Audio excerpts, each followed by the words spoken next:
نن د صوابۍ د مردمخیزي او ادبخیزي سیمې مانیرۍ کلي د پښتو ژبې د صاحب طرز شاعر نوموړي تسکین مانیروال صاحب د ژوند ډیوه هم مړه شوه.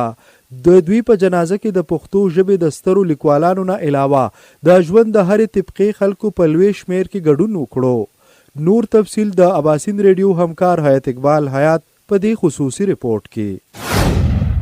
په مانیرای کې اوسم د خپلو ځای کې اوسم نامه تسکین لرمه په عشق یقین لرمه.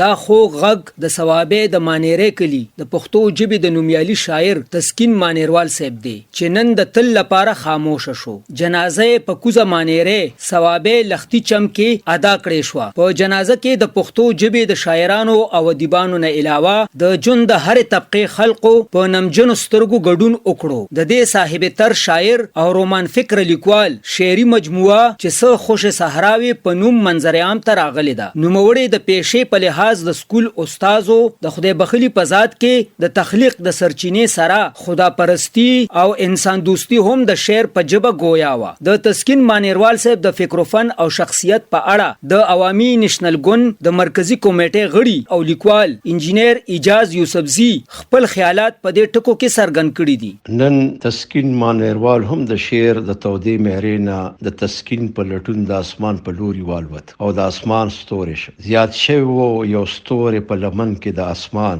چې کومه شپه په ځمکه باندې کم و یو سړی د زړه چودون سانده او د ځانګړي مینې د خوند کیسه پای ته ورسېده. د پښتو د شاعرۍ او خصوصا د رومان یو ځانګړی اواز خاموشه شو خو د دې اواز ارتعاش په مدام د پښتو شاعرۍ د مینوالو په غوږونو کې کړنګېږي. هغه واده نه وکړي او خپل شعرونه خپل اولاد ګڼل. د خپل اولاد په سترګو کې به تسکین مانیروال همیشه اوسي. شعر اولاد لرم ځان به په یاد لرم. د خدای بخښلي په مړینه د ګدون د سیمې نوموړي قامپرست فیض خان ګدون، نوموړي لیکوال نورالامین یوسفزي، د پښتو نومیالی شاعر سیده حسینه ګل کاکاخیل، نوموړي کالمنګار او شاعر اقبال حسین افګار، د اشنغر نوموړي لیکوال آزاد اشنغري او سیاسي، ادبي، سماجي او قومي مشرانو د جوړې خواشینۍ څرګندونه کړې ده او د دوی مړینه یې د پښتون وطن، پښتو ژبې او ادب لپاره لوی زیان ګرځولې دي. حیات اقبال حیات،